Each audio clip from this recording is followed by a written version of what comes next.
back to the Bow Hunter Chronicles podcast, brought to you by Huntworth. Huntworth gear for all types of weather, all types of terrain, all types of budgets. It's clothing that just works. Check them out at huntworthgear.com. And right now through Christmas, they still have 25% off, so get over there and check that out. Again, those merino gloves and hat combo, can't beat that stuff. That Berber heat boost, check that out. And one thing I've been kind of quiet about, and I wear it every day, they have some lifestyle stuff. They have a jacket, and it's got a high collar on it. I'm trying to pull it up here. Heat boost jacket that I really, really like. I think it's called the Saginaw jacket.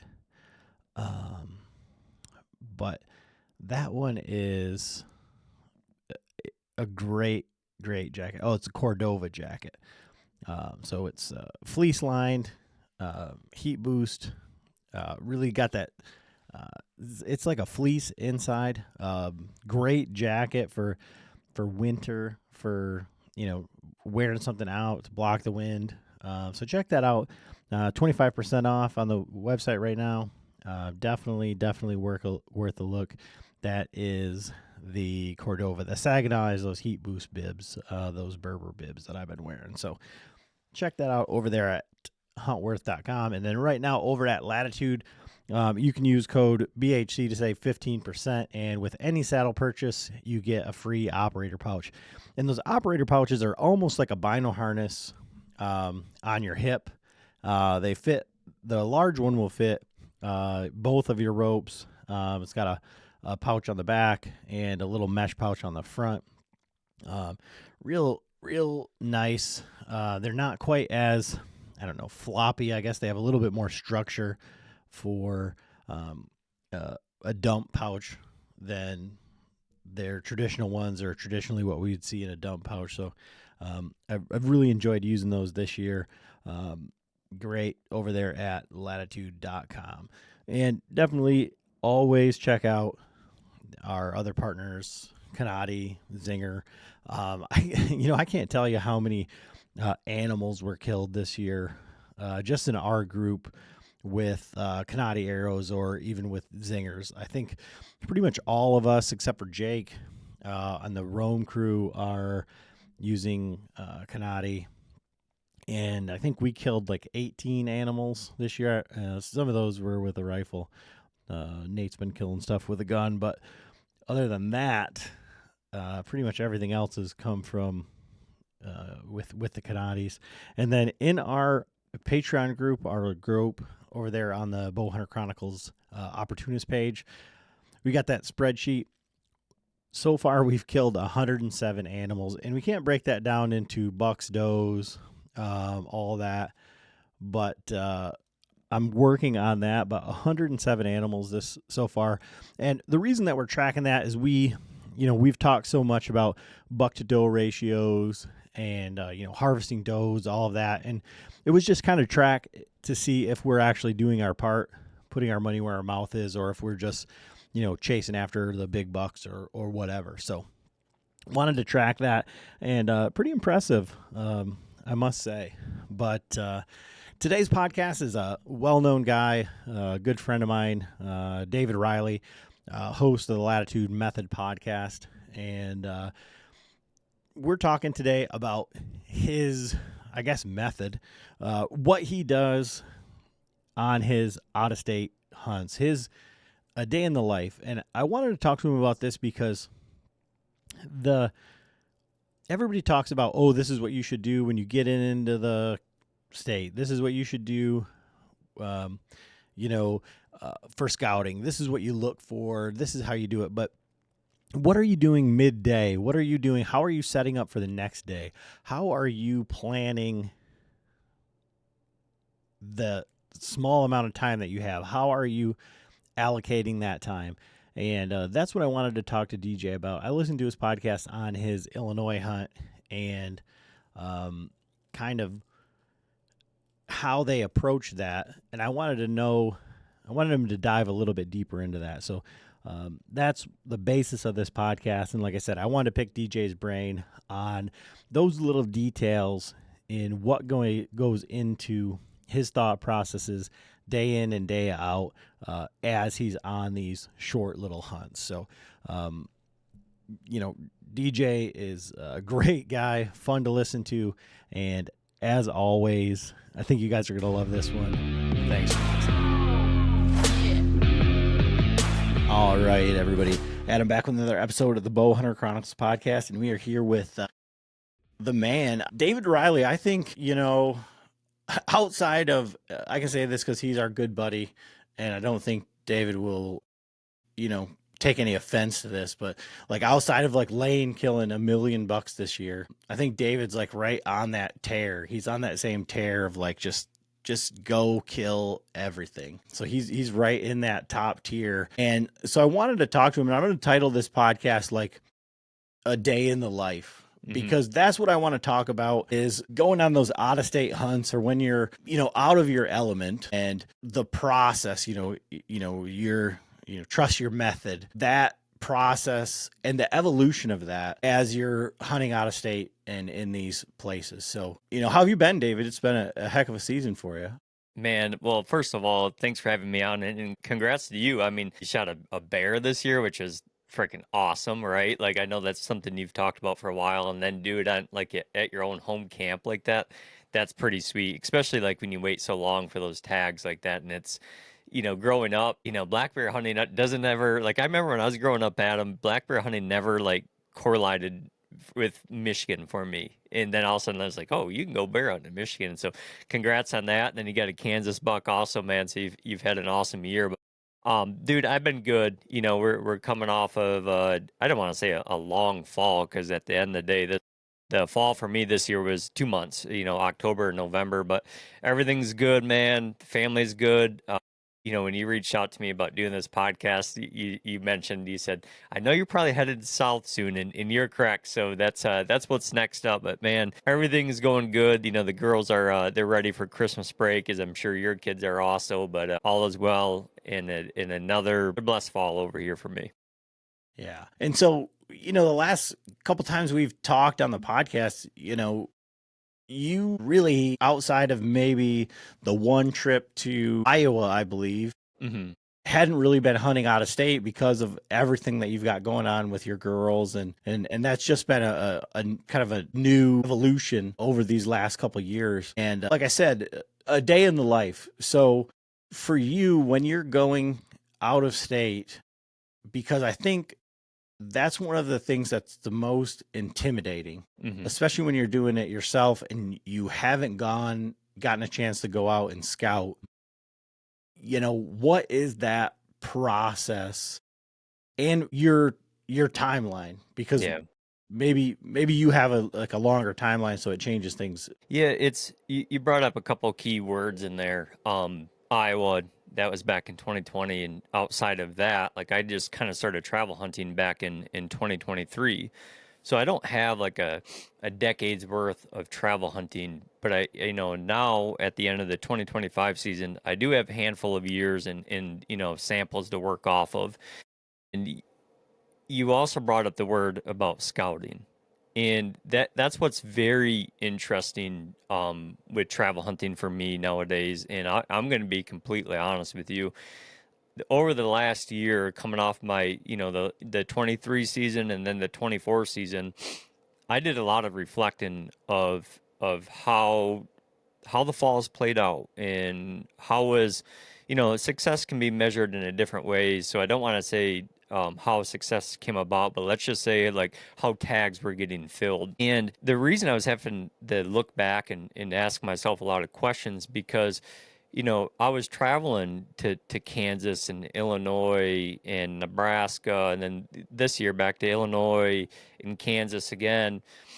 And those opportunities are being had and tags are being punched, but they're in the completely different realm of how I do things in Michigan. And I'll explain a little bit about what I mean by that. Is in Michigan, I've always had this feeling that I need to know everything. I have to scout so much. I have to go glass all these deer. If I have 10 cameras, all 10 cameras have to be out there. And there was a time period when I went to Iowa in 2020 up until 23, so basically 2 seasons there, 21 and 22, I didn't travel.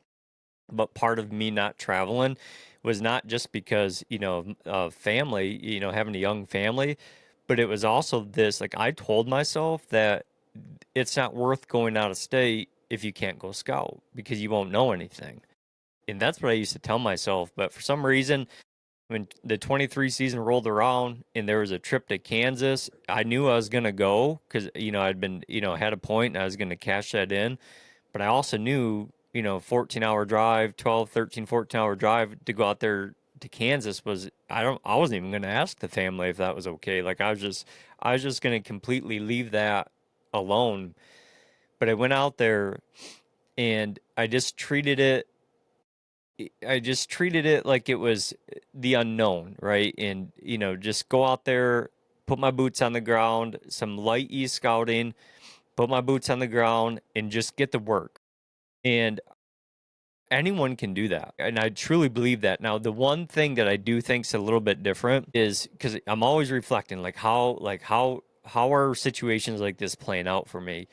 And I do think that there's part of this that works because of walking so much freaking ground over the years. Even though that's in Michigan, just walking so much ground, looking at so much edge, looking at so much, corners or whatever topography, whatever you want to call it, bedding areas, scrape lines, rub lines, just looking at that.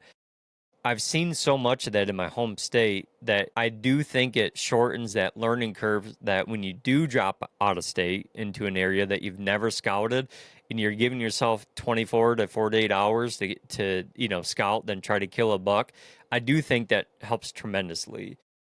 But I also do believe if someone's never took a trip before and they're really intimidated of taking that trip because they haven't scouted, still go take that trip, dude. Because here's the one thing that I keep circling back to about these trips is when you show up and you give yourself 24 to 48 hours of scouting. And I don't mean like that length of scouting. I mean like, that first day and the second day of scouting, or, first half a day, then a full second day of scouting, whatever the case may be, is that when you show up like that, we're not married to any information that we found in February and March.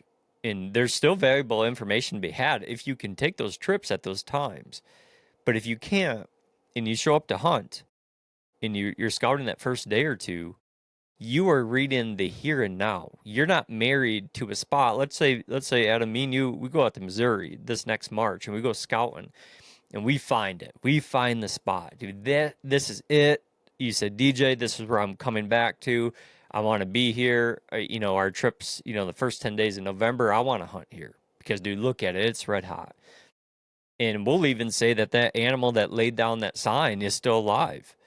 But here's the thing that I struggle with is this is where my argument comes in with situations like that is, Adam, I think you found a great spot, but we are scheduled for 10 days, the first 10 days of November.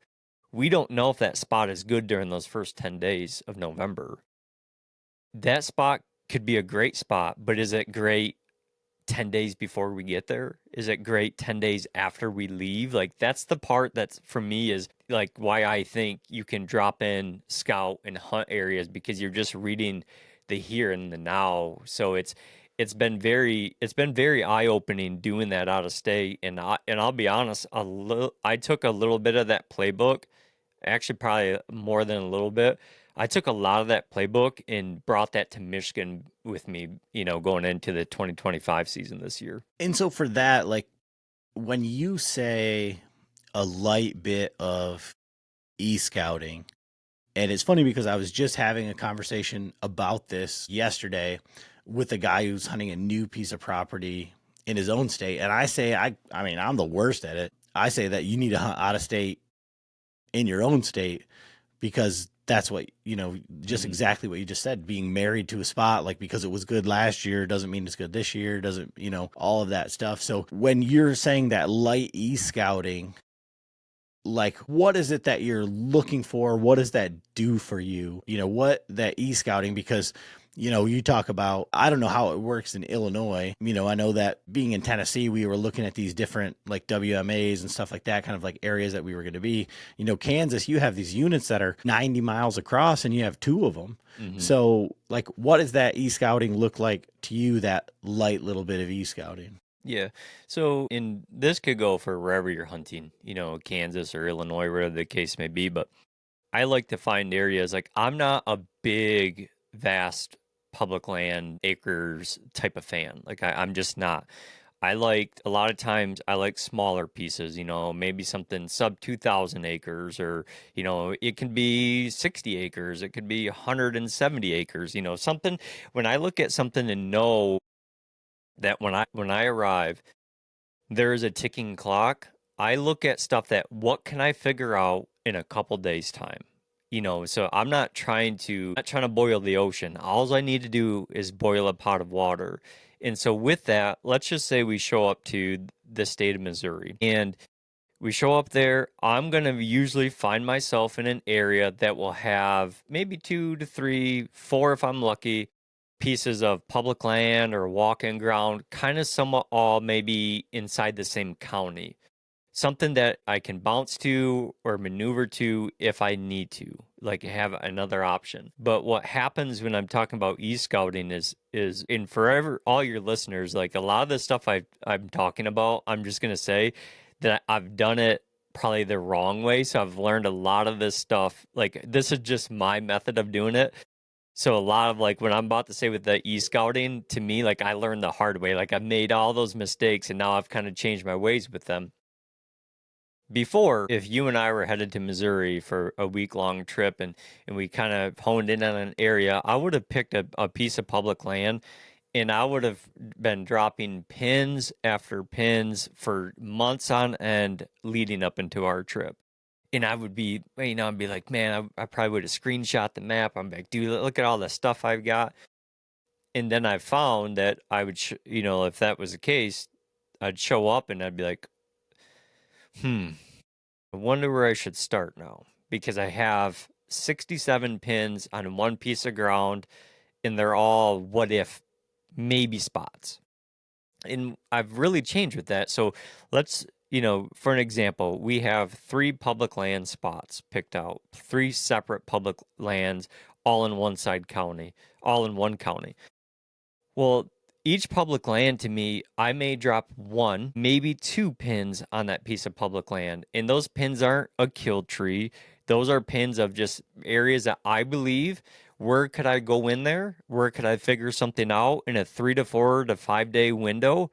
And if there's one of the best spots on this is maybe where I believe it is. But let's put a pin in there and let's scout our way in. But that pin is never a final destination though, because I've got caught. That's another mistake I've done too, Adam, is I've put a pin in there and it's made me feel like that's my final destination. I have to get to that. And then I scouted my way in. I was seeing the good stuff.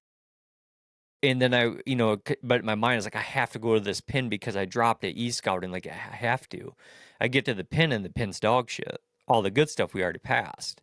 So it's just a point of reference. But instead of 67 pins on a map now, if I'm headed out of state, 3 or 4 is about all I'm doing now. And I'm just letting my boots do the talking afterwards once we get into there. And I tell you what, I've learned some of that, but I've talked to there's a gentleman, his name's Daniel Lemon. He runs the Do It Yourself Hunter YouTube page, and I've always kind of been intrigued how his out of state hunting is, and he kind of has that philosophy where he's taking 2 or 3 good spots and he's spending some time in those 2 or 3 good spots. He shows up, he rates them, like A, B, and C, what's the best, or maybe different wind directions.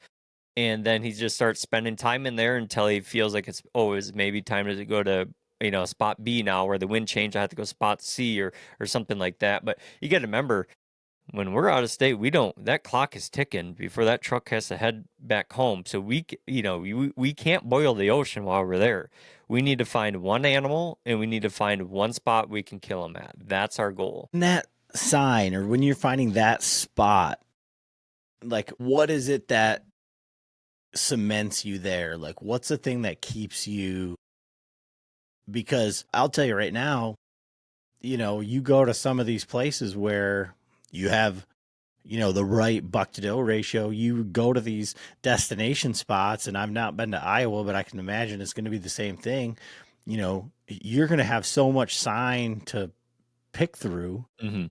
Like, how do you now narrow that down to this is the sign? Like, so what is it that, trips your trigger to be like, this is where I need to be now?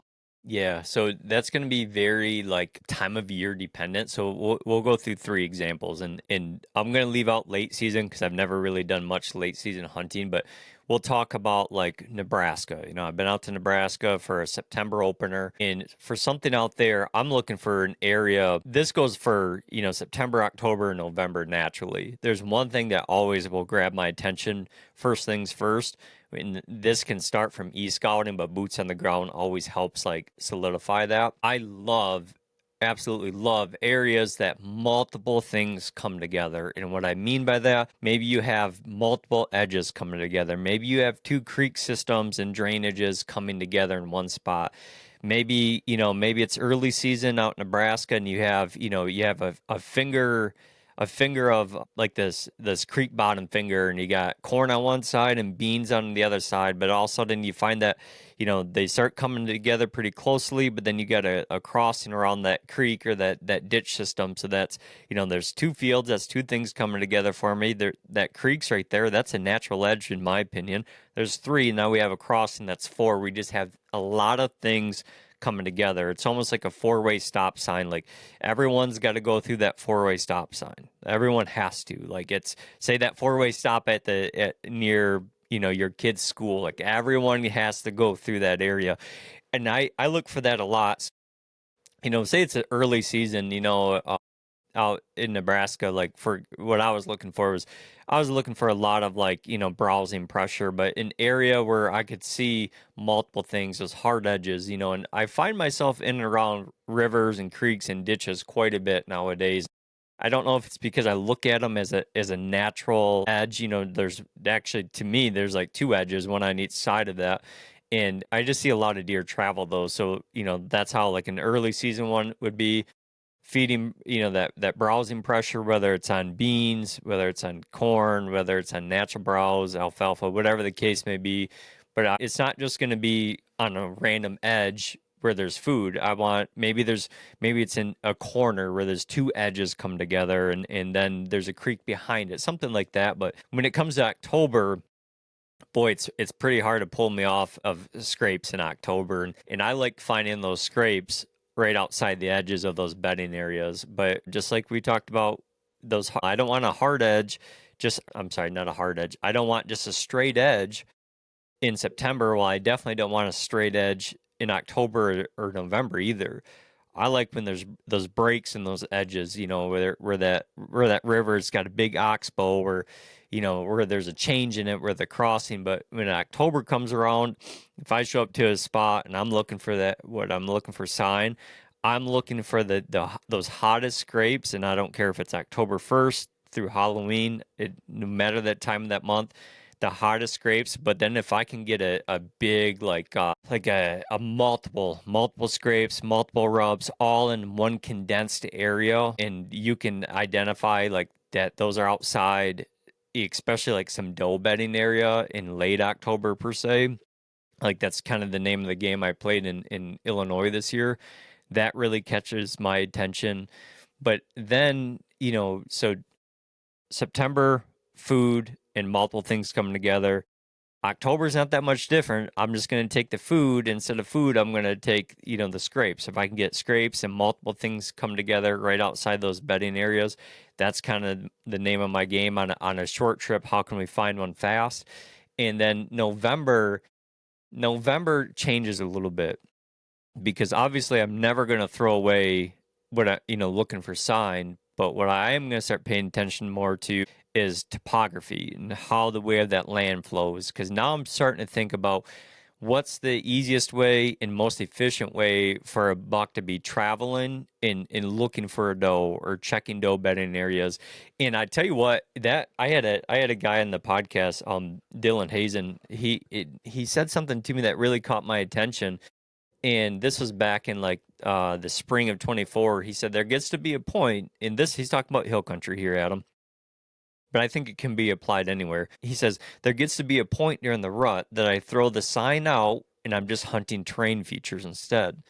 And that's what I did last year in Illinois. It got to the point where I just dropped in on a spot just strictly by terrain. I had no clue what that sign was going to look like in there, but for that time in November, in my mind, like I was in my mind, I'm like selling myself that something like this would work. A buck would come through here just like this. It's the most efficient way for him to check the does bedding up on the top, whatever the case may be. So in November, I'm not throwing the sign to the wayside at all, but I'm starting to shift a lot more to terrain features that make sense for bucks to be able to be up on their feet and check in doe groups the most efficient way. A lot of that hurts my heart, and it's just things that I can relate to, just because of like the out of state hunting and like my Kansas trip in particular. Like a lot of that stuff, is exactly the same thing that we are doing, and I want to get into like dive more into it, because when your podcast about your Illinois hunt is one thing that I want to bring up. But before we get to that, I said I wanted to call this podcast like a day in the life, right? So you found that spot-ish, maybe you found a couple of those spots, your A, B, and C, your Daniel Lemon type areas. And what is it, maybe it's dependent on the time of year, but how are you hunting those? So are you doing all day sits? Are you doing, because when you're out of state, and I think, like I told you, like one of our listeners, one of the Patreons, we were talking about like, is being too mobile a problem, bouncing around? But again, you're on this truncated timetable and there's this balance, and you're saying like, you're the guy that needs to see what's over there. You want to know the whole picture. You want to know what's going on. And if you didn't see a buck, or the deer aren't there, what are you doing? So what does your day look like, from morning sit? Are you sitting all day? What's happening in between, Yep. etc.? So a lot of that will just be time of year dependent also. And that's always right. Like in how about this one, Adam? As a podcast host, dude, like the question's Situational. always so hard because we all understand it's so situational dependent, right? So and even answering them too, it's like, man, it's hard to like put an exact like time or date on it. But when it comes to like, say if I show up out of state, usually my method is I'm no doubt scouting for the entire first day. Like I'm not worried about hunting or anything unless like something I come across something on day one where it's like, hey, we got 2 hours, we need to throw a sit at this tonight. But outside of that, like I have pretty much in my mind, we're not hunting at all day one, and day two could even be questionable depending on how day one goes. But I kind of have like a playbook that I usually run when it comes out of state hunting. Let's just say we show up, we have a drive day, and maybe we can glass for the evening. But day one's the next day, and we're scouting the entire day. Okay, we scout the entire day, and that night, have a game plan. Let's get the gear ready, and we're gonna go drop. We're gonna go drop into a spot on morning one. Okay, I'm gonna take all the gear in there. We're gonna hang it on morning one. Now, morning one's usually interesting because the rest of the trip will never be like usually morning one most of the time. Because what happens for the rest of the trip, I'm one that naturally will be, I'll scout midday and I'll be hunting a spot in the evening. And that spot where I hunt in the evening, most likely 98% of the time, I will be right back there the following morning. So most of the time, these spots, I will give an evening sit and a morning sit. Now, I won't lie, it's kind of nice going in there that following morning and everything's up in that tree ready to go. But so like that morning one is always a little bit different play because it's, we don't have it already pre-hung. We're just dropping in there. But what's interesting is both of my Kansas trips in 23 and 25, hunting that style, both my opportunities come like that on morning one. So it's interesting to me that it's like, okay, well, it's a little bit different than the rest of the playbook roles throughout the hunting trip. So you can remember, we're hunting a spot during the night, we're hunting that same spot in the morning, and then as that morning goes on, you're going to have a hard decision to make here. And to me, most of the time, you got to go on your gut feeling. You have to go on your gut feeling, and you have to go on what you are seeing during those two hunts. If it's not what you're looking for, or not, or if your gut doesn't trust it, it's time to get down. It's time to maybe keep on scouting. But what I'm doing most of the time is, remember, we went scouting on day one, and then so then, the first morning would be day two of our hunt. We're hunting the spot and we're scouting, and then we're changing most likely to a different spot for the evening. And then the evening and the morning are always, the evening and the following morning are usually hunting in the same spot. But I always am like scouting ahead of time. So if I go scouting, say on a Monday midday, I'm most likely not scouting or hunting that Monday night. I'm most likely hunting that Tuesday night. Like, I'm always playing ahead. So when we showed up on that full day of day one scouting, that's probably where I'm going to end up the next evening. Or in my mind, I went in there, scouted it, and I've disrupted it. I've blew it all up. I'm going to let it sit for 24 hours, and I'll roll right back in there. And so I'm always scouting ahead, but I'm always also looking what that wind's going to do, because that's another thing too. If you're going to go scout midday, think about what you have days ahead of you. Is that wind going to change? And if it changes, what would be the next best spot for when that wind does change? How is the deer going to use this kind of topography, or the way of the land, or however it flows? So that's usually my playbook. Hunt a spot in the night, same spot the following morning, scout midday. Then I'll change that following night. And unless your gut tells you that you need to stay there. And that, my friends, is, I think that is the hardest part, the battle that we play inside with mobile hunting. A decade ago, I would have said, do you want to know what the hardest part about mobile hunting is? It's tearing the shit down and resetting it the next day and tearing it down. I would have said the physical part of it's hard. I don't think so. I think the mental part of, there's a balance of being too mobile at times. I think guys can get too mobile at times, and because I used to be that guy that I never hunted the same tree twice, never in a season, never. And still, like today, it's a wild thing I think about. Like, I've never killed two bucks out of the same tree yet. Like, it still hasn't happened. But over the last couple of years, I've killed bucks in trees that it's the second or third sit in there, if the entry and exit are right. But the reason I even bring any of that up, and we talked about this before we even hit record, was I learned the hard way from a situation like that in Iowa, where I thought I had to be moving every day, and I was basically left deer to find deer. And that was in 2020, and I had a trail camera in there, and I left it in there, and I checked it after I moved for 2 days, and it was like, yeah, you messed up pretty bad, DJ. You should have never even moved. And Illinois this year was a prime example of the opposite of that, of being too mobile. But there was a lot of mobile hunting in the beginning of it, until we kind of figured the whole thing out. And so you touched on one side of that. You said you move until your gut tells you not to. Mm-hmm. And then, but what keeps you there?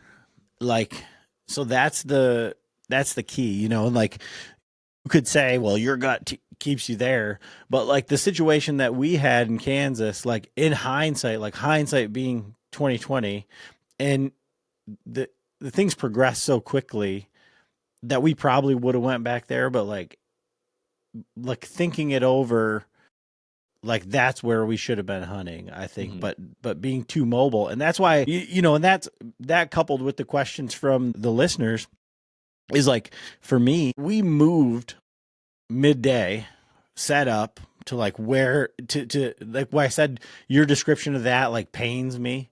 Mm-hmm. I set up on a creek crossing with like 9 edges coming together, where we had just seen a 140 cross in the morning. Mm-hmm. But we set up in the morning. We set up midday, and we were in Kansas about the same time, relatively. So it's like 75 or 80 degrees by the time we pick a tree to set up in. And the sun is beating down on us. We're just sweating. It's midday. And I'm getting texts from my buddies saying they've seen their fifth and sixth buck already this morning. Mm-hmm. And it's like, I'm cooking here in the sun. And so we bail out of there, you know. And then I killed the next day over there. It's like, in hindsight, I should have stayed there. So what keeps you in a spot? Yeah, so there's a couple different multiple things that will keep me in a spot. One is yeah, so we're gonna break down. Well, let's break down a couple things. One, it will be weather. If I start seeing stagnant weather, which I don't care about one bit, but let's say, you know, I had 2 hunting trips this year. I took 2 out-of-state trips, and both those trips I dealt with east winds the whole time. And so, like, you know, I'm reading, like, okay, how many days do I have east winds? And you know, we'll start off right off the bat, you know, and on day one, and we got an east wind. You know, usually on day one or whenever that first hunt comes in, I have a lot of confidence in it because we, you know, we spent a day or two or a day and a half of scouting, so I have a lot of confidence in it. Oh, it's interesting that I see when it comes to these hunting trips, it's almost like my opportunities come right off the bat. All of them are like that except for one so far. And I think it's because that scouting happens so much in the beginning, the confidence high, we're going in there, and that opportunity is coming. And say, like, we'll use, I mean, there's so many good examples, but like Kansas this year is a great example. We spent that whole day scouting, okay? And we found what I believed was the X. This is the spot we need to be. Entry and exit are awesome, and you know, if we have to, we can hunt this for multiple days because our entry and exit are great, and our wind's going to be the same for a couple days. So now what our job is going to be to do is let's us read what the deer are telling us. Do we need to stay here? Do we need to move on? Well, in Kansas this year, boom, opportunity comes day one, shoot one. Unfortunately, after 2 days, we never recovered that deer, so we had to go right back. We wiped the slate clean, and what should we do? Let's open up the weather map. I tell the cameraman, I goes, we're going right back in there again. You know, we're going not back to back hunts, but you know, we shot that one on a Sunday morning. Now we're going right back in there on Tuesday. Tuesday morning, phenomenal hunt. Let's try it again Tuesday night. Tuesday night, phenomenal hunt. But you got to remember, entry and exit here are they're not nothing's bulletproof out there in the woods, but it's damn good. Like it's really good. And basically, I tell the camera guy, I said, we are gonna ride this until the deer tell us not to anymore. Tuesday night, phenomenal hunt. I mean, one of the most memorable hunts I'll ever have in my life. You know, just 4 encounters with this buck inside 30 yards, full draw on him twice under 10 yards. I mean, but why would I leave at this point? We're not getting busted. We now have had 2 opportunities. You know, we shot one on more than one. Like, why would I? Let's keep riding the hole here. And you know, we're ticking along because you know, day one of Kansas scouting, day 2 shot one, day 3 searched all day for it, day 4 we're finally back hunting. So we're like we're buzzing through time, and all of a sudden on day 5 in Kansas, which is only our 3rd day of hunting, it finds us in the exact same tree again. So I'm 5 days deep into Kansas, 3 days of hunting, and I haven't moved a single tree yet. I've sat the same one. That day 5 morning of Kansas, boom, that buck that we dealt with the night before rattled him in twice that morning. But then all of a sudden something changed midday Wednesday, and we knew it. We seen all the bucks that we had encounters with all take off after doe, and they were hauling a long ways away. And that's when it all changed, and we knew midday Wednesday we're abandoning ship, and it was strictly we were abandoning where we were hunting because we were reading what the deer were doing. And so I think that's a big key of it is just reading what the whitetails are telling you, and especially when you're hunting unfamiliar places, I think one of the best learning tools we have is the deer itself. Let the deer show you how they want to do things. Let the deer show you maybe when they've had enough of your presence in this spot, things like that, So the weather will make me move, but probably more importantly, so the weather. Actually, let's do this. Let's rank them. The number one factor that will make me move out of a spot is the whitetails itself. Just reading the body language, knowing when a spot it's done, like something like that. My gut instinct, in when you decide to move, especially if like say the story we were just talking about in Kansas this year, I had 4 hunts straight of phenomenal hunting, big mature deer for 4 hunts straight. But when it was time to move, there was no looking back. Like you had to trust my gut on it. And there's no like second guessing it. There's no like, man, did we do the right decision? No, you have like, even at the end of the day, if it was the wrong decision, you can't question it. You have to go. You have to move. And then weather.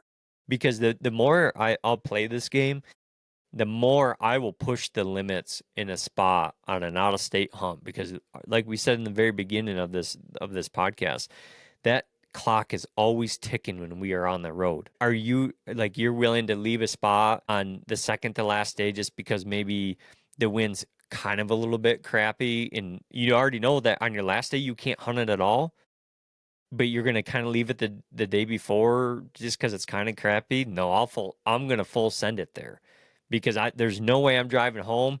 Like, because remember, like by the end of a trip, if you feel like you're really dialing something in and you're going to abandon it just because the wind may be off just a little bit, you're going to abandon it.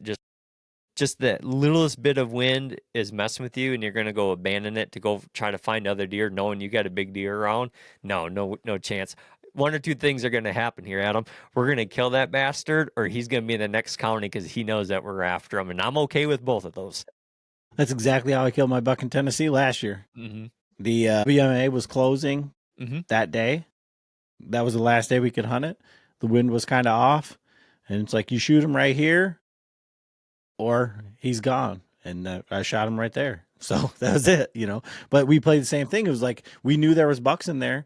We didn't, and we couldn't hunt them anymore. So like that was our last shot. So I love that. Now this comes up because our buddy, who, if you saw the Instagram reel where Joe's giving the play-by-play, is going back down to Kansas here in a week or so. And he's struggling right now as far as, does he go back to that same tree? Does he go do the David Riley, drive around, scout for a day and a half? Or does he ride the hole? Because essentially, and one of the things I didn't even think about is, we're essentially 28 days post rut. So these deer that didn't get bred or whatever could be cycling back through. So it's the next rut, very possibly down there right now. So yeah, it's a great thing he brought. When's he going? I think he's going the 19th. Okay, so next Friday he's going to go, and I don't know when this is going to go live, but if it's not live before then, maybe you can share this with him. Well, I went back to Kansas after Thanksgiving by myself. Flew solo out there for a 3 or 4 day trip, and I went back out there with two things. One, that deer I shot out there morning one, I know I left out there somewhere. I just did, and I was eating me alive, and I wanted to go back out there, and I wanted to look for him again. But while I was out there, unless I find him right off the bat, I was going to continue to hunt out there. And I went right after Thanksgiving, and I was in the hopes of, it's, right after Thanksgiving, leading up into December where it's Kansas. I'm like, man, I could still find one out searching for a doe, but I had a base to start with from when I was there before. But I'll tell you what I did. Got there, day one, put the boots on, and just start rewalking a lot of it.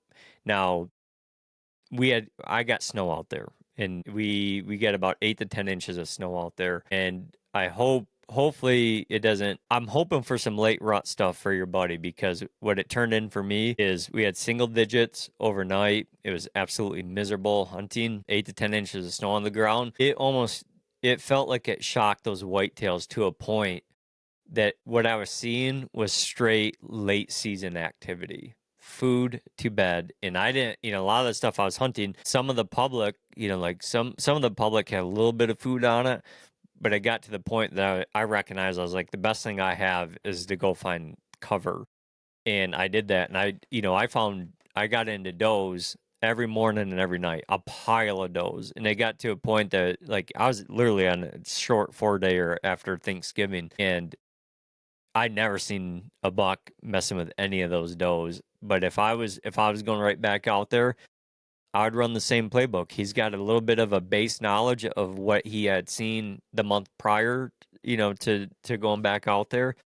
But put the boots on and you're gonna just get back to work, because now it's a different game. Now, instead of, if I was going back out to Kansas right now, my focus would probably be is to find somewhat almost a little bit of my thought process going in November is I don't like there's not the deer density out there isn't really a ton, at least where I was hunting.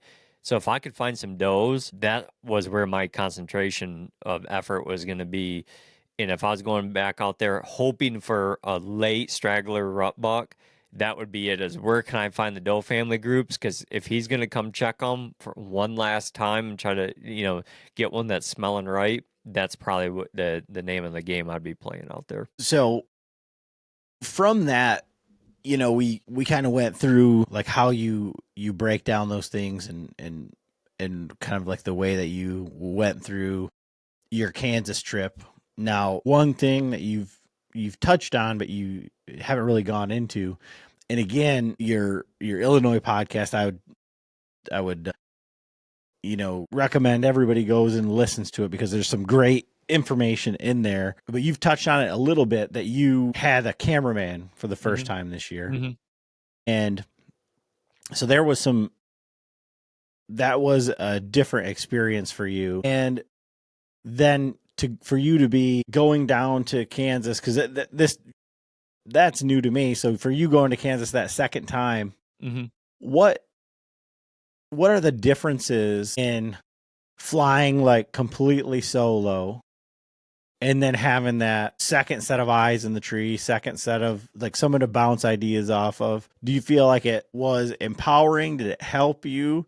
Do you feel like it held you back in some ways? Like it made you second guess some things? Like what was that experience like for you from like not only the like logistical side of two guys in a tree, all of the mechanistic things, but the hunt experience type, type mental side? Yeah, no, that's a great question because my wife has asked me some of the same things after having a cameraman on 2 trips, and I'll tell you, so Chase, my cameraman, he's a young guy and he's motivated, and I can already tell, like, the 2 trips that we went on, if I says, hey, we're going to hell and back, he'd say, okay, I'll follow you. Just let me know when we're leaving. That was one thing that I really liked. Like I never felt like I was held back at all.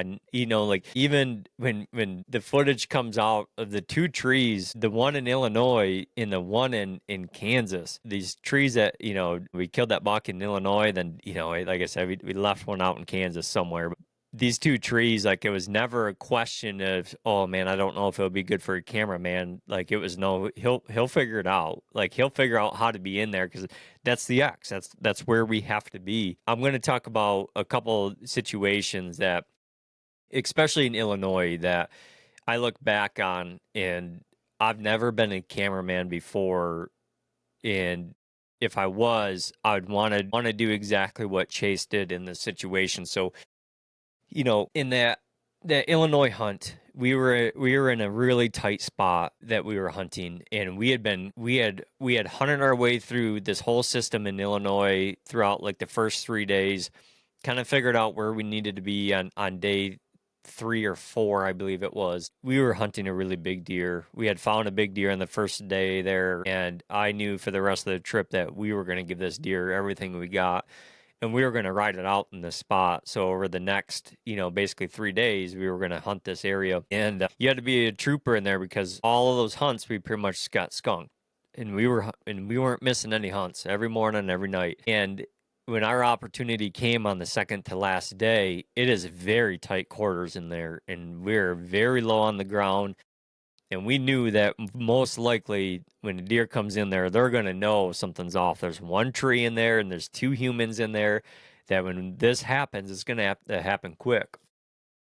Most likely, it's going to almost be like a frontal style shot or a hard quartering too, something that you are going to have to pick a hair on that whitetails on the front of them, and drive an arrow in there. And that's exactly what happened. When I released that arrow on that buck in there, when I was reading this, or he shot this buck and he runs right to us. We shot him at like 18 yards and he runs right to the base of our tree. And by the time he gets to the base of this tree, Adam, I see all this arrow hanging out of him, and I'm just like, instantly, I was a pretty Debbie Downer in that moment. Took the bow, flung it back up on the hook, and I looked to him, and I can tell he's still listening, and I'm already going, didn't kill him. We are not taking that deer home from Illinois. We didn't kill him, and so he's, we're talking, and he's asking, so why do you think that? And I said, dude, do you see all that arrow hanging out of him? And he's like, DJ, he's like, did you see how bad that thing mule kicked when you hit him? I said, I didn't. I was just reading what that arrow was doing. And he said, well, let me look back at that video, at the video screen. And he looks back at it, and, he's way up above me. And I'm trying to read his face, like what he's seeing on that LCD screen. And he turns and he's like, dude, he's absolutely pumping blood, DJ. And I was like, no, he's not. I was like, I seen the arrow. He's not. Like, I was convinced. And then, by the end of it, before we get down, he was like, I'm going to drop a pin, because he said, I'm pretty sure I heard him crash. I'm going to drop a pin to where I heard him crash. He said, I looked at the video. He's like, I think he's completely dead. And I was still being that Debbie Downer, I'm like, I'm the one that took the shot. I put us in this situation. It's day 6. I mean, we've been busting our ass for 6 days, and I was just off the mark, I thought. Well, right before that deer got out of sight for us, I seen that arrow, what I thought fell out. And, I wasn't surprised, because I felt like the whole damn thing was hanging out of him. Well, we walk over there, and as I'm getting ready to walk over there, I can see that it's busted. And I was like, well, half that, like, there's only a quarter of it laying here. And then my attitude changed, right? Like, now I wasn't being such a Debbie Downer, because now I'm realizing that, wait a second, this deer's got a ton of arrow in him still, and there's blood everywhere.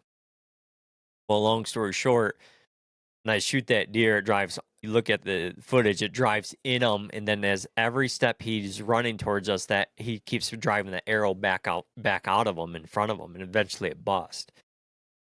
And that deer ends up running 84 yards, chases pin that he drops on the map was 4 yards off of where he had heard that deer fall from where we actually recovered that deer. And I look back at that moment, and could I have self-filmed it? Yeah, I could probably have self-filmed that hunt right there, but like, he was exactly the attitude and mindset that I needed in that moment, because I was pretty mad at myself, and I felt bad for, dragging him along and putting him in that situation. So as much as I was a Debbie Downer, he was the positive right then. And I look back at that, and I was like, dude, that was awesome how that played out. And that whole thing it just worked out really well. And then I look at like Kansas, my other opportunity that I had to go out with a cameraman in the wildest tree I've ever hunted in my life. And I'm 3 foot off the ground, standing in the crotch of this hedge apple tree, and he's way up in the tree, because it's the only spot that he can get that's somewhat flat to actually be saddle hunting. I don't have a platform, a saddle, a tree stand, a sticks. I don't have nothing. I just climbed up in the crotch of this tree and standing there, and having him there for that hunt, his visual, what he could see, if we seen 10 deer, 7 of those deer he could spot first before I could, just because of his visual, and that helped a lot, being able to see deer. But no, I never felt hindered having a cameraman. When I went back out to Kansas solo, I had I took all the self-filming gear, and I was like, dude, this It's a lot. It's a lot to self-film, dude. Like, especially the later into the season it gets, in the beginning of the season, I'm all gung ho. And, like that one I killed in Michigan on October 8th this year, I self filmed that deer, but Chase offered to come out on the recovery. And I'm so thankful he did because, like, I was lucky enough to have, both my daughters and my wife out there with me, and all that was captured. And the reality is there's respect for self filming like no other because, dude, it is tough. But there's also a different side of having a cameraman. You can just tell a different story that way. You just truly can. And honestly, as much as it may seem like having another guy with you and following you along and having to set up a tree for it, I actually felt that hunting was more freeing for me at that point because I was just hunting. I was just hunting. All I do is have to grab my bow off the hanger anymore. There's no turn the cameras on, get them on this, and it was really fun too to get back, after dark and look back at that footage. And it wasn't just me living out those hunts. It wasn't, there was someone else that got to see those exact hunts and whatnot. And like I said, Chase is a young guy, and we've had a lot of discussions about like what it's like to hunt with a cameraman. And we've got hours of windshield time also, so I'm always asking him like, what are things that you are like, holy shit, like this is totally different than what I thought. And his one thing is always is like the importance of scouting when you arrive somewhere is, he's like, he goes, I would have always just showed up and just started hunting all the time because I would have felt like I was wasting time. But he goes, it's so apparent that scouting is so important because it's not always going to be like this. But on the two trips I took him on, I have like this thought where like we should get an opportunity in a 72-hour buck. That means whether it's a day or two of scouting or one day of scouting and 2 days of hunting, in 72 hours, we will find one when we get there. We just got to put ourselves in the opportunity to get them killed. It's been fun, dude, and it's pretty. Well, I'll put it this way. So our first trip that we were going out hunting together in Illinois, I was like, I'll get my backpack around, and I'm looking at it, and I'm like thinking, I was like, I don't have nothing to put in my backpack. I can't trim many branches, so I don't need my handsaw. And I'm not one that really carries even a grunt call, but I was like, I'll put my grunt call in there so I have something inside the backpack. But outside of that, putting my platforms and sticks out there was like, dude, I don't have shit to carry anymore. It's kind of nice. So one thing you said about that, like Illinois hunt, is you went X amount of days getting skunked. Mm-hmm. Right. And I think on that podcast, you had mentioned that you don't normally set out a trail camera. Mm-hmm. So if you didn't have that trail camera intel in there, would you have stuck it out the same way? Well, I've thought about that, and it's a great question because I'll break down how we went into this trip. Is where we end up killing that buck in there on day 6 is the first spot we walked to and scouted. And this was the longest running scrape line I've ever come across or cut or scouted in my life. I've never seen anything like it. And so this scrape line, we find one end of it. And at this particular end of it where we killed, it wasn't just the start of the scrape line. From the tree we were in, that when we killed this buck, we could see 6 scrapes. But it felt like that's where everything kind of came together. Like we talked about, multiple things coming together right there. In this scrape line, for all the listeners, this thing ran 406 yards to my best guess from start to the point where I ran out of scrapes and I couldn't really find any more. It was like, but what I could tell, it kind of was in between what I expected for 2 bedding areas. Now, wildly enough, after hunting both of these, I think both the bedding areas are actually just buck bedding areas because we weren't seeing very, very minimal does in there. And even the camera that I had put out there, very minimal does, very little does. Well, when we decided to start, we got that whole day of scouting in, and it was the same thing. We did the same thing we talked about earlier on this podcast. We were hunting mornings. scouting midday, hunting evenings, same spot in the next morning, scout midday. That's what we did. Well, we started at one end of it, and we didn't start at the end that we ended up killing at. We started at the complete opposite end of it. We started at the far, like, say, well, let's call it the far west end of it.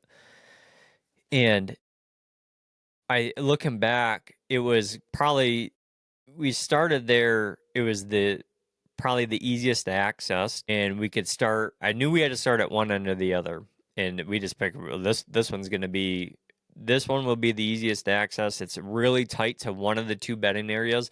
Let's start from there. And when we started there, we had some pretty good hunts. Our evening hunts were always better than our morning hunts. For that entire week, we never seen a deer in the morning. So a lot of what we were doing was basing it off on the evening. And well, that evening, we had a couple bucks come through there right inside 10 yards, everything like we were hoping for. And so we tried it the next morning. Next morning didn't pan out. But I knew we were on a limited time schedule that it was either we either like have to be so confident with this and stay here, or we need to keep moving down the line. And I've actually never been able to hunt a spot like this, like a big giant, scrape line like this. And I always look back at that spot where we killed, and it was like those scrapes up there always showed the most aggression. But that scrape that we did start at the very end, I thought was the biggest, and it actually had the best licking branch out of all of them. Well, that next morning we get skunked, boom, pull the stuff down midday, let's keep moving. Now this next hunt, let's go right in between the two. Okay, right in between the two. And that, through a night hunt at it, skunked. But part of that story is that there's that trail camera up there, and that really in that spot that we ended up killing in.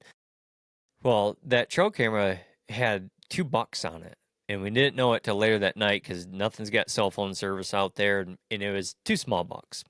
But what was interesting to me about that is that those two small bucks, both of them, one come through an hour and a half, so 90 minutes before dark, and the other one come through in 60 minutes before dark. And from that camera, where we ended up in that kill spot, to where we were hunting that night was only like 148 yards. And neither of those bucks come through there. So in my mind, instantly I knew we had maybe missed something scouting. They have a different exit route than what we thought. They're not just working this whole scrape line in general. I actually thought that night where we were hunting, basically putting us in between the two bedding areas, I thought was probably going to be the very best, because I'm like, we'll split the two right in the middle. But then that night, getting back into camp, and all of a sudden seeing those two small bucks go through there, that really had me thinking. So I was like, we have to figure it out. There's a different exit here than what we know of. Let's get back in there and let's start, basically tearing it apart. So we get back in there and start looking at it, and boom, there's that second exit there. So now, basically you have, where what I thought was only a Y in these trails where it come together, now it became a turkey foot. And now I need to be inside that turkey foot somewhere, and that is where the turkey foot all come in of these entry and exit trails is right, and I'm talking right at the head of, it's like the entry and exit door to this bedding area. It felt like, and that is where those 6 scrapes were. And we had found one big rub in there. And I don't base everything off of rubs, but this rub, just the way it wasn't even shredded, it wasn't even, actually, we walked by it the first time, didn't even notice it. It took us walking by it twice, that second time in there, before we actually picked up on it. And it was like, we just knew that big deer was in there somewhere. And when we were hunting it, I explained it to Chase, the cameraman. I says, you know what it feels like? I says, when you're a kid and you're playing hide and seek, and it's your turn to hide, and you went into like the pantry, and you're peeking through the little gap of the pantry door as a closet, and you're just waiting to scare the shit out of someone. That's what I felt like with this buck. But once we had figured out that there was that other exit trail, or that that different exit route in there, we knew we had to be down there. But that camera, dude, the camera definitely helped. Just the fact of knowing that those bucks had daylighted in there, but didn't hit us 148 yards away on that same scrape line, told me that we were just in the off spot. And so then we dove down in there. It was the worst place to access out of all the places we had hunted in Illinois. But on outside of it being the worst place to access, it was probably the most bulletproof to do if you're willing to wade through some water. Like it was pretty sweet, and we could, that's what allowed us to hunt that, because we hunted that thing for what, 3 days straight, 3 days straight. And then on that third evening, ended up killing that buck in there, but not the big one we were after, but ended up killing that buck in there. So does the camera play part of it? Yeah, absolutely, it played part of it. Do we figure that out without that camera? Eventually, we were going to end up in there. Now, the question would be, is when we ended up in there, what do we see? Do we end up in there on day 3 like we did, or do we end up in there on day 4 and maybe not see anything? There is part of it, but also we talked about, like, when you're riding that stagnant weather train. We were riding that train, and we knew there was bucks in that area. We were seeing bucks. The sign was there. We knew there was a big deer in that area too. Not only did we happen to, find them on camera on freaking night 1, night 2, and night 3, but if you looked at just the licking branches on these scrapes, we knew there was something big in there just by, they were all busted. They were all laying in the scrapes. My only thing looking back at it, honestly, Adam, is I think we were at the very tail end of that window when we should have been in there. We should have been in there a few days before. But I think we would have killed that real big one minus one doe in there on the first night in there. I think we killed that deer in there. So does that change your playbook? So going forward, as you're, saying, okay, I'm going to go in, I'm going to scout all these things, does that camera become a staple? And in that somehow, or, I hate to say it because the answer is always going to be no, right? Mm-hmm. But does that camera become a crutch? Are we chasing pictures and not sign and gut? No. Those are great points, and I the cameras are so wild for me. If you would ask me 5 years ago, if you said, "Hey DJ, I got 20 cameras. How many cameras should I put out?" And I said, "Dude, you need to put all 20. Don't leave those things in the basement. Like, put those things to work." Man, the camera stuff is my mind has changed so much about trail cameras and how efficient they are, how much of a crutch they seem to be. Now, like in the story of Illinois, that camera showed the caliber of deer that the sign we were reading. There's no doubt about it. Now, in this particular way we hunted down this scrape line, it was interesting because that camera almost felt like having your buddy say, "Hey, you start at one end and I'll start at the other end." And it worked really well for how we were hunting down that whole scrape line, because we worked from one end. That camera because I didn't put cameras on both ends. I just put the camera on one end where I thought was probably the best. And we didn't even start there. Like I said, we started at the other end. Let's work our way down. We were just like eliminating spots, making sure it was it. Oh, you know, on all my out of state trips, I've always kept one in the truck. I'll always take one or two with me. I going into that trip, the cameraman Chase, he didn't know if we were going to put cameras out or not. Or I said, well, when we go scouting, I'll always have one in the pack because you just never know, right? If we're in an area that it's legal to do, you just never know. And if there's something we see that gets us excited, maybe we'll put a camera up on it. But I've made them promise me something on that trip, and it's the same for every trip. By no means, if we put a trail camera out, will it ever change our emotions about what we are doing, and especially on the negative emotions of going, there's nothing on camera there. We're not getting any deer on it. You know what I mean? Because at the end of the day, we want to be that trail camera. We want to be the one that happens to get that deer first on there and kill them. I'll be honest, like, my thoughts on trail cameras from out of state have even changed in state big time for me. Like, this is one of the first years that I don't think I even put out half my trail cameras this year. Like, it's completely changed how I think of things. Now, I do enjoy knowing, like, especially here in Michigan, that there's a deer of a certain caliber that I'd like to shoot said property, because in Michigan it doesn't mean that there's a good deer on every property. When we go out of state, I know there's deer out there that we'd like to kill, even without a camera, but just having that camera though on that scrape line, there's no doubt it was like another set of eyes and just verifying what one end of that scrape line looked like to the other. But even like, for example, you said, does it change the game? When I just went back off to Kansas, I didn't put a single camera out there.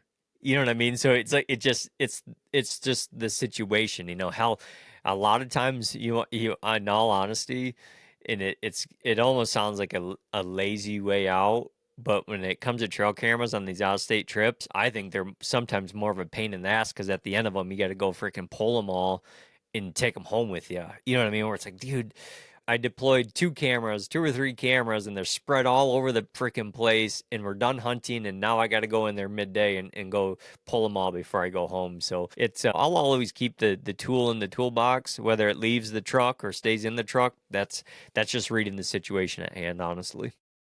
Well, and at the same time, from that, you said like maybe it sounds lazy or whatever, but you opened the podcast with saying, you want to narrow it down, and you don't want to have all these pins and all these options. And if you have like 2-3 cameras out and they're all hitting, and now you got to be like, oh, I'm over here, but then that camera hit, and then are you jumping around and all the second guessing there too? So that could be just as big of a hindrance. I mean, I could see that as being a problem as well. Yeah. Well, and how about this one too? We talked about, I talked about how, I located that real big deer in Illinois like that, and and had that deer was close by in there those first couple of days, and then the smaller bucks and whatnot. But we're talking about a camera. That deer I killed, we didn't have that deer on camera. You know what I mean? Like, even the night I killed them, the thing wasn't on camera. So it's like they have a place, but they also, like you said, like I think the word crutch has gotten teamed up with trail cameras, and it's probably honestly one of the most like parable words with trail cameras as a crutch. But like I said, they're a tool. They have their place at times, and I don't know. I don't love them. I don't hate them. I'm just kind of somewhere in the middle with them. If like, it's almost fun. Like, you go out to say, like, in Kansas, they made them illegal out there on public land, where it's like, it's kind of fun because you know I've grown to love the unknown. It seems like, since I've started travel hunting, and was it fun to know like a giant like that was lurking around? Absolutely, that was fun too. But like, just being a Michigan boy, when I travel out of state, I think deer like that, they're lurking around somewhere out there. Like, I'm actually the guy that still, if I put out a dozen trail cameras this year, there's still part of me inside that still hopes and believes there's a deer that I'm not picking up on camera. Like, I still like long for that. So what's next for you? So what's the next outlook? Are you done for the year? And then what does the future hold? Yeah. Yep. Yeah. My 25 season is done. I was actually thinking about it, because I always kind of keep records of the bucks I shot, how many times I hunted and whatnot, and yeah, I don't hunt a lot. Like, I honestly don't. So I got 16 hunts in this year.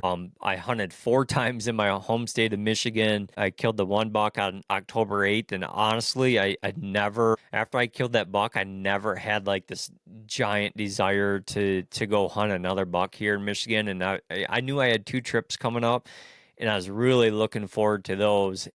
I went to Illinois, I killed that buck, then I went out to Kansas. I mean, yeah, 4 hunts in Michigan. Like, I was actually thinking this, between Halloween and November 14th, I only sat in a tree one time. But I had those trips planned. I was looking forward to them, and I never want to take too much advantage of the time my family allows for me to go away. And then I shot that buck in Kansas on morning one out there. So 16 hunts. I killed two whitetails.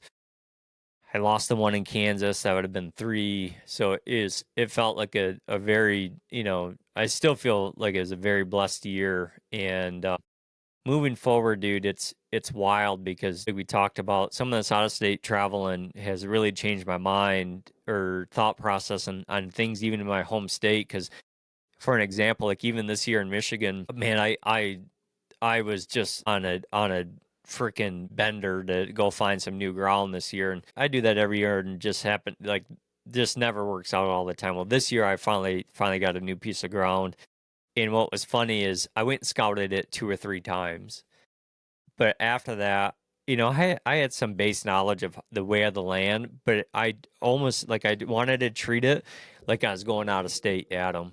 And said, you know what I'm going to do? Now, it doesn't have to be the day before opener because I do live here, but a week before the opener, I'm going to go scout it. Like I don't really know anything about it. And go in there, scout it, then I'll go hunt it for the opening week of October. And I loved doing that. And that's how I killed that Michigan buck this year. Like I loved doing that. And it was something about it was a new piece of ground. I had no freaking clue what may be living there. You know what I mean? So it's like that was I absolutely love doing that. So moving forward in 2026. I'm going to cash in a pile of Iowa points. I'm sitting on 5 points. I'm going to cash those in. I'll probably be back to Illinois. I don't know when I'm going to do that, but I am. I'm every year. I'm not going to lie. Like I'm falling in love with traveling more and more and seeing the unknown. And we talked about just drop-in hunting, scouting, and then hunting places, and I'm all for that. But I'm also like I this off season, if opportunities came up to just go out of state scouting, I would probably I'm open to those too because I love seeing new ground. And not that I've seen everything in Michigan, not even close. There's tons of stuff I've never seen, but it just new terrain, new things that could kick my ass. Like I want to go check them out and I want to learn them. So that's I don't know. The last couple of years have been some awesome years, and I'm definitely going to keep my foot on the pedal and just looking for the next one, I guess. Well, I mean, I really enjoy following along, and I know that I texted you this after the Grit came out this year, but Hmm. your self filming skills have improved a lot, Hmm. and it's very very apparent that that you've been doing that a lot more and focusing on that. So I just wanted to say, you're doing a great job. Not only killing these deer and everything, but getting them on film and doing that. And I think it was this year on the Grit where those deer were blowing at you, and you're like, I think it's because I'm doing this stupid interview, and I just love that. Yeah, it's funny you bring that up. I have so many people that like they'll be watching it, take a screenshot of my face right then, and they're like, "This is the best." That was Illinois in 2024, where it's like, and that's the wild part. Like I look back at that hunt right there. That's the day before I end up killing the biggest buck I've ever killed on public land today, and it's like you have no clue what's around that next corner. You have no clue what the next morning or the next day is gonna bring. Where it's like, dude, it's that stuff. Like that stuff drives me. Like it's being just like I ride like in that moment. Like I'm so pissed at myself, right? But as soon as like I tear down that my platform and sticks out of that tree, like I can completely erase that and just go on and like flip that mind, and we're back to positive. We got a brand new hunt ahead of us. Anything can happen. You know what I mean? Where it's I think that's so important. But yeah, that one's I get a lot of people that laugh at that one, and I tell you what, when it comes to self filming, the buck I killed this year in Michigan it is probably by far will be the best one I've ever self filmed. So it's pretty cool. I killed that buck at like 8 yards, and luckily he took his sweet ass time walking in. So get us film him the whole time, make sure all the cameras are on, and that one worked out really well. And you know how it is. It just I told my wife one time, I says, I think it takes about every 4 deer before they all kind of come together. Like if I look back at my 24 season, I would say, well, I'd take the main camera shot from this buck, but I'll take the second camera angle from this buck worked a lot better, where it's like, it's hard to piece it all together. And then I think the best chance for it to be the best piece together, has to happen early in the season because the more the season goes on, I think the less self-film guys hit the record button, like the less shit they're filming.